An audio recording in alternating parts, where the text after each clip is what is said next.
newscast from the past. Today's date is 1424, and I'm Sydney Robinson. Today's top stories are about the Aztec expansion, religious ritual sacrifice, and the rise of Chinampas. Now for our headline story. Our headline story for today will be about the Aztec expansion. The Aztec expansion has been going on since the early 1400s. The majority of our people have been serving as mercenaries or soldiers for hire, fighting in local conflicts. This is a military tactic that we used. Because the local conflicts are not as important as expansion wars, it felt like a good practice for our warriors. Now, us Aztecs believe that we are destined to become a power in our own right, fighting for our empire to expand. Also, we feel that now we are settled, we are strong enough to take on our enemies. Now, we are ready to reveal our alliance. We have been aligned with two other city-states in a pact called the Triple Alliance. This has been hidden from the public because we were not sure if it would stick. However, the city-states we made a pact with were being completely loyal to us. The two city-states that we are aligned with are Texcoco and Tlacopan. They share the basin of Mexico with us. One of the rulers of the city-states is a great warrior poet that goes by the name of Nezahualcóyotl. We have begun conquering our enemies one by one. It is expected that by the year 1440, we will form an empire.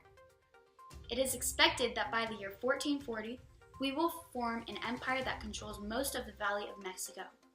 We are hoping to get lands by the Gulf of Mexico and the Pacific Ocean. We take any prisoners of war and we perform religious sacrifice.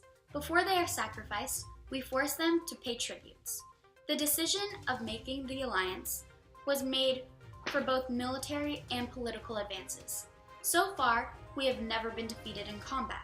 Many people may be wondering, what do they use to fight, or what is their armor like? To answer that question, for our weapons we use lances, bows, and spears. However, we primarily use heavy wooden clubs covered with spikes made of sharp blades. For armor, the warriors wear heavy cotton padding, and they carry wooden shields. Thank you for listening to this news report. Now I'd like to take you to an exclusive interview with Prime Minister Akakatili, who is going to answer some questions about the Aztec expansion. I'm here with Prime Minister Akakatili, and I'm here to ask him some questions. For our first question we have, what is it like trying to grow your empire? Well, we are planning to take over cities one by one for about 200 years. When we reach the early 1500s, we will have a population of over 200,000 people. Great. What helped start the Aztec expansion? In our early 1400s, we joined forces with two other city-states. This force was called the Triple Alliance and was ruled by Nezahualcóyotl. How will your big population fit so many people in the empire in the early 1500s? We decided that the best way to fit these people was to split the island empire into 4 quarters to separate them. We also built aqueducts to transfer fresh water through hills and valleys easily. Why did you choose to settle in Tenochtitlan? What is the island's unique qualities?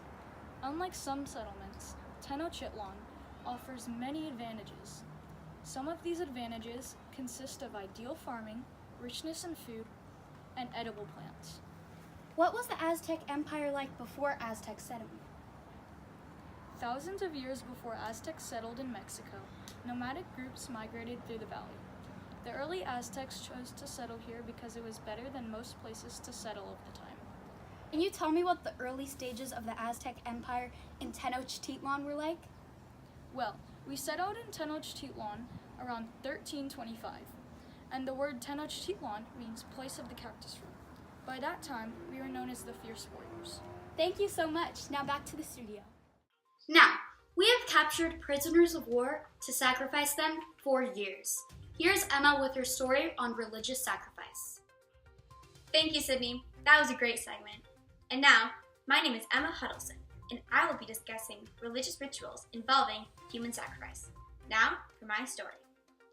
Human sacrifices were not only religious, but also political. In fact, most of the victims are prisoners that we capture in war and conquest. For instance, we have forced defeated rulers to witness the sacrifice of their own soldiers as a kind of punishment. My people do this because it is a way to terrify the conquered peoples and make them easier to control. The only downside of this is that revolts are becoming more and more common in our empire. Also, my people sacrifice thousands of victims every year. To add on, the priest is always the one to perform these sacrifices. First, the priest will cut open the abdomen with a sharp flint knife or stone, then take out the beating heart and raise it towards the sun. This is done to honor our sun god and war god, Huitzilopochtli. We believe that Huitzilopochtli needs human blood and heart to live, so we must sacrifice people to fulfill his requirement. Each year, however, the cycle will continue because new war brings in new sacrifice, and more sacrifice leads to more tribute, which then comes back around to conquest and war. Our priests have a special calendar called the calendar stone. This stone keeps track of when to sow seeds, conduct rituals, festivals, and when to go to war. Our priest uses this to determine when the gods need more blood and sacrifice at each festival each year.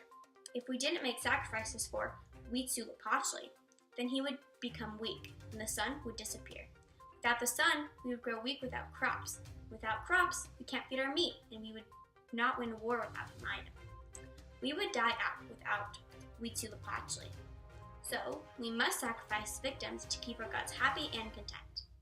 In some accounts, though, our people have disposed of the body. We either feed it to the zoo animals, put the heads on stakes for display, and sometimes we even eat the body as an act of cannibalism. In every case, though, both empires and our enemies were sacrificed to the gods. In every case, both the empire and our enemies use victims to sacrifice to the gods. During war, the soldiers perform a special ritual called Soshi Loyal, which translates to flowery war. The object of the ritual is not to kill the enemy, but to capture them and bring them back so we can sacrifice them and feed them to our gods. Now, let's get back to the studio with Sydney. Thank you for that fascinating story, Emma. Now for a quick commercial break. Are you tired of missing sacrificial rituals? Do you ever have the need to do a ritual anywhere you go? Well, now there's a travel-sized calendar stone. This amazing product is a stone with 5 worlds, and the sun god is in the middle to keep track of slaughtering slaves and victims. It will always please our sun god, Huitzilopochtli. It also not only keeps order of ritual sacrifices on a daily basis, but it also keeps the sun out for us by giving him heart and soul. With this product, we can now sacrifice several thousands of victims every year. You're probably asking yourself, what do I do with the dead body? Feed it to the zoo animals of disposed slaves, or just eat it? This product is better than a regular calendar stone because it's travel size, which means you can take it anywhere with you. In fact, the cost is pretty cheap for it. It's only 50 cocoa beans for each calendar stone. But if you get 2 calendar stones, you get a knife free. However, you may be asking yourself, how do I host a ritual? Well, you first cut open the chest to get the heart. After that, you take the beating heart and praise it to the sun god, Huitzilopochtli. That's all I have to do? Yeah, So I can easily get myself one of these for 50 cocoa beans. you sure do. You heard it right. It's only 50 cocoa beans for each calendar stone. So call 1-800-RITUAL to get your travel-sized calendar stone today. And remember, the calendar stone satisfies the beating heart. Wow, that product looks absolutely amazing. Now back to the studios for an interview with Priest Quaddle to answer some questions about religious sacrifice. Hey Sydney, today I'm here with Priest Quaddle, and I'm going to be talking to him about human sacrifices. Good morning, Priest Quaddle. How do you choose who is sacrificed? Most of our sacrifices are enemies we capture in battle. Also, we would use the prisoners because we really do not have any use for them except for slavery. Who do you offer the sacrifice to? We offer the sacrifices to Huitzilopochtli, our sun god. He is what keeps the sun in the sky, so we can grow crops and live in peace. What is the main role of human sacrifices in your empire? One of the main roles is that we use the enemies we capture in battle for sacrifices to scare the other empires. Another reason is part of the political control. We punish other people who disobey us. Okay, explain to us how you sacrifice someone. We would take the victim to paint him, and he is then placed on a sacrifice stone. Then I will cut through his chest and take out his heart to offer it to the sun god while it was still beating. How many people do you sacrifice a year? I would like to say around 20,000 people a year, but then it declared more blood when we built the new temple. It is now 80,000 people. Last question. Is there any other way that you sacrifice someone? Yes, there are actually multiple ways we sacrifice people. For example, drowning, shot them with an arrow, and burn. We'd also make people fight each other to the death. Thank you, Priest Quaddle. And now, back to the studio. That interview was very interesting. I sure learned a lot. Next, we have Sophia with a story about chinampas. Thank you, Sydney. My name is Sophia, and I will be talking about the floating gardens called chinampas. In 1325, us Aztecs founded the island in Mexico called Tenochtitlan, and the temperatures here were in favorable conditions for the growth. The island setting has offered many advantages to the settlers. Tenochtitlan is a very fertile island with many lakes that has helped your society thrive and expand because of the good temperatures and fertile areas. The margins and the lake itself were ideal for farming and agriculture, thus helped the idea of the creation of the new agricultural system with floating gardens called chinampas. Now, you're probably wondering, what are chinampas? Why are they so important? And how are they made? Well, I'm glad you asked. Chinampas are small rectangular areas of fertile land to grow crops on the lake of the Valley of Mexico.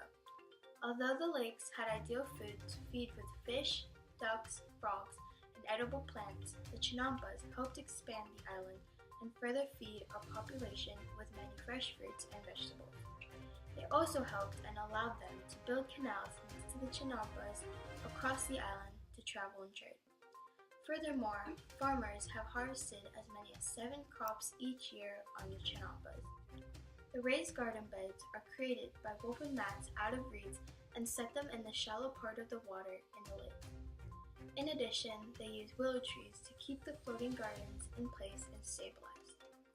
The fences around the mats are covered with mud so it further protects the chinampas and doesn't fall apart. Chinampa farming was highly productive and helped strengthen our position in the Valley of Mexico. The well-respected farmers working in the chinampas work hard to cultivate the crops. Now let's get back to the studio. Thank you, Sophia. That story was very informative. For our last interview, we have Chikahua, a farmer who will answer some questions about farming with chinampa. Today I'm here with Chikahua to talk about the floating gardens known as chinampas.